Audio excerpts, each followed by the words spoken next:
I literally feel like I have reached the glass ceiling and I have reached the highest level that foreigners are allowed to reach here in Taiwan. And if anyone throughout my educational years in Sweden or here in Taiwan would have told me that I am never allowed to start my own company, even after living in Taiwan for 14 years, I honestly would never even come to Taiwan in the first place. Because what's the point? Like, my whole education has been towards creating my own company. And now I'm not allowed to.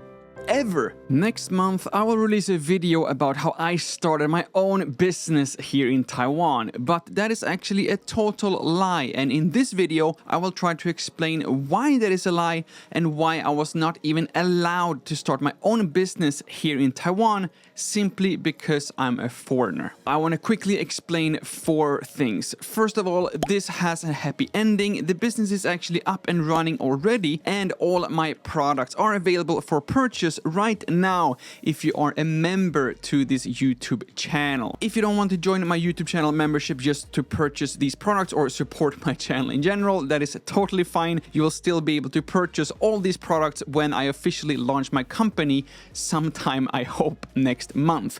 But as a channel member, you will always get priority when I release new products, and maybe even more importantly, you will always get a discount on all of my products as well. So I still highly recommend checking out my YouTube channel membership if you're a little bit more interested regarding my company and also some of the products I may sell over there. Secondly, I want everyone to be aware of that there is a difference between starting a business and registering a company. And just to clarify, I have not officially registered a company at this time, since I first wanted to see if there will be any interest at all of my products. So when I am referring to my business, that means that I am an individual seller and not a registered company. Thirdly, I absolutely love my life here in Taiwan, and 99% of the time, the life as a foreigner here in Taiwan is absolutely amazing.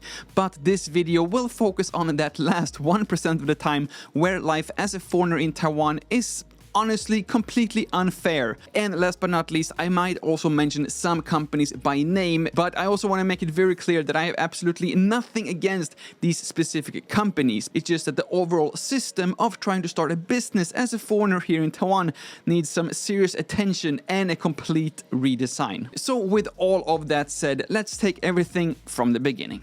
After a phone call with the Taipei City Office of Commerce, they informed me that Taiwanese citizens and foreigners with APRCs, such as myself, can actually create something called an individual seller, and you can actually have a business with up to $100,000 in revenue per month before you actually register an official company. At least this is the rules if you're selling physical products. If you're selling services, there are some other rules, so I highly recommend to contact the Office of Commerce in the city you're located in if you're a foreigner who are thinking about starting a business by yourself. And since my plan was to create a company to not only sell items here in Taiwan, but to also promote Taiwan to other countries and the entire world, I decided to go with Shopify to set up my web store. This video is not sponsored and definitely not by Shopify for reasons that you will find out later in this video. But basically, if you're not familiar with Shopify, it's supposed to be an all-in-one platform that helps you set up your website, it helps you with receiving money from customers, and it also helps you with setting up a logistics service solution, so you can just print out your own shipping labels so you can actually send out all the products to the customers as well. But now in June 2025, as I'm recording this, 4 months later, and countless of both emails, phone calls, and talking to so many different service providers,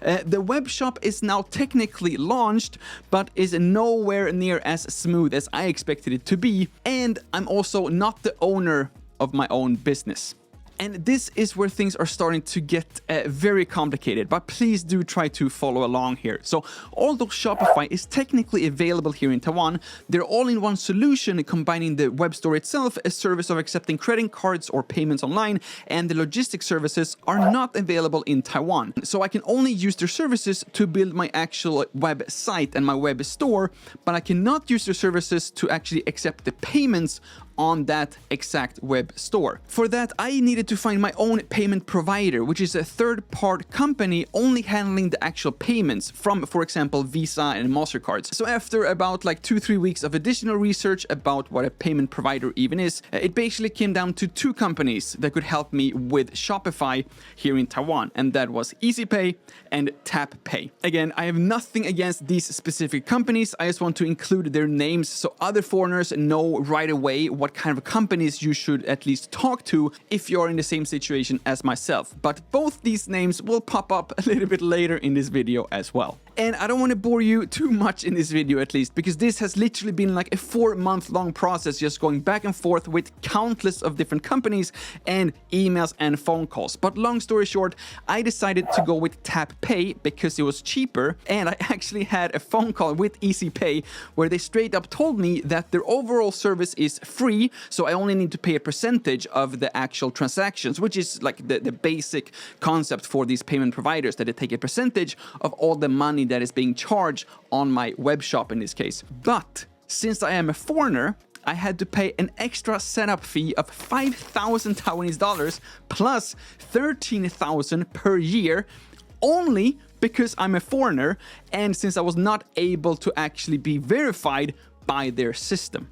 In comparison, TapPay didn't have any extra foreigner fees at all, but one quite confusing part was that I actually had to go to their office in person to sign the contract or waste some even more time by sending a paper contract back and forth, which felt just weird because like their entire company, their entire like business plan, your only job is to provide secure payments online, but you cannot offer an online secured way to sign your own contracts.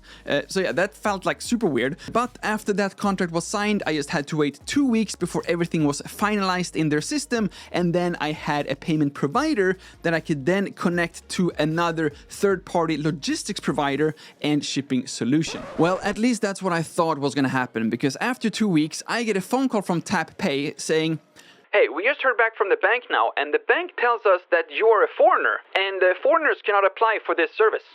And honestly, this is where this story ends. If you are a foreigner in Taiwan, you are not able to set up an online web shop as an individual seller. I have talked to countless of other payment providers. Again, nothing against TapPay. They are literally the best option that I decided to go with. But after talking to countless others as well, they do not allow foreigners to set up a web shop as an individual seller. And remember, this is 100% legal, at least if you trust Taipei City Office of Commerce. But if you do want to accept credit cards or any other kind of payments except cash, you do need a third-party payment provider that will not work with you if you are a foreigner, even if you have an APRC. I literally have the highest level of foreign status in Taiwan that you can possibly get as a normal citizen. I'm sure that there's some like diplomatic status that is above this. So for me, the only next step I could possibly get is if I become a Taiwanese citizen, which, thanks to the Taiwanese government, I'm not allowed to become without giving up my Swedish citizenship. And this might sound a little bit extreme, but I genuinely started to question myself, like, how does my future look like in Taiwan? Like, I literally feel like I have reached the glass ceiling and I have reached the highest level that foreigners are allowed to reach here in Taiwan. And you know, I came to Taiwan 14 years ago as an exchange student from Jönköping University back home in Sweden, where I studied international management and entrepreneurship. So my entire education has been towards the goal of starting my own company. And now I'm finally here. I'm finally ready. And I really don't want to move back to Sweden so I can start my company there. Because first of all, I want to start it here in Taiwan for my own personal reasons. But I, of course, also want to continue promoting Taiwan, both here on the YouTube channel, but also now with my own company. And if anyone throughout my educational years in Sweden or here in Taiwan would have told me that I am never allowed to start my own company, even after living in Taiwan for 14 years, I honestly would never even come to Taiwan in the first place. Because what's the point? Like, my whole education has been towards creating my own company. and now I'm not allowed to, ever. There's no way out of this situation for me unless I become a Taiwanese citizen, which means that I give up my Swedish citizenship. Now, I know that some of you might say, well, it's not that big of a deal, just register your company. First of all, this will come with some extra costs and financial risk. The whole reason for why I'm starting this company is because YouTube does not cover my living expenses every single month. In the beginning of this year, I lost I think well over 100,000 of my savings, and I don't know how the rest of the year is going to look like. Hopefully, I still make a profit by the end of the year, but just having this kind of insecurity is just not something that I'm comfortable with. Of course, I can also get a real job, and I don't have to be a YouTuber, which I claim to be the best possible job in the world. But I just feel like it's such a shame to lose this opportunity, not only for myself, but also not being able to make videos about Taiwan every single week if I will be stuck in an office 9, 10, 11 hours per day. But the main issue isn't really the cost. The main issue is that because you're a foreigner, it's just not an acceptable excuse for anything, especially without a way to ever improve the situation. I can accept if the excuse is, oh, you're a student, you don't have a work permit, or you're here in Taiwan on a tourist visa. You're not allowed to have an income in Taiwan. But since I already have a permanent resident certificate issued by the Taiwan government to literally live and work here for the rest of my life without actually having to work in order to keep my status. I can go out on the street and I don't have to work a day of my life, and I still have the legal status of staying in Taiwan until the day I die. But I'm not allowed to accept payments online to my own company because I am a foreigner. And I have had quite a lot of time to think about this, to even come up with a reason for why this might be. Because I'm not even asking for a loan. I'm asking for help with processing money that is being paid to me. And I'm not even giving a chance to prove my financial status. I'm not even being offered a way to leave a deposit. Here is 10,000, here's 100,000. If something happens and I somehow manage to steal money from you without you even giving me money in the first place, take it away from that money. Just do something. But I'm just getting rejected because I'm a foreigner. There's nothing we can do. But as I did mention in the beginning of this video, this business is now actually already up and running in the membership section of this YouTube channel. And this story has somewhat of a happy ending. And that ending is that my Taiwanese wife decided to open up a business here in Taiwan. She doesn't know it yet. She's probably watching this video and figuring it out as we speak. But she is now the proud owner of a web store selling items to promote Taiwan. So in my particular case, it all worked out okay because I'm using my Taiwanese wife's information in order to apply for all these things that I am not allowed to apply to myself, but I am allowed to apply using another person's ID, which to me sounds super weird, and I think that just shows even more how flawed this system really is, and super unfair for foreigners who are in my exact same situation, but without a Taiwanese wife. And remember, this was only the payment provider and the financial parts of the company. I had to do the exact same thing for the logistics side as well. But because I also want to offer convenient 7-Eleven and Family Mart shipping, I also had to contact another third-party company that is focusing on linking Shopify with 7-Eleven and Family Mart. And that's the only thing they do. They don't offer any actual shipping services themselves. So in a sick twist of irony, the logistics shipping partner I had to go with in order to ship out all these orders from Shopify to 7-Eleven and Family Mart was EasyPay. And in order to use EasyPay's logistics solutions and to actually pay for this service, I had to sign up, my Taiwanese wife decided to sign up for EasyPay payment provider solutions as well. So in the end, if you do decide to join my YouTube channel membership and order a product from me, my wife, she will be extremely grateful because she will get some extra money into her account that she has no idea where it comes from. But I will be the one who has to go through 4 different companies' services in order to to accept your payment, receive your order, print out the shipping label, and then send it out to you via 7-Eleven and Family Mart. But with all these negative updates out of the way, this is something that I am extremely excited about, and I cannot wait to share everything with you when everything is 100% done. So my next video, and hopefully all the future videos as well,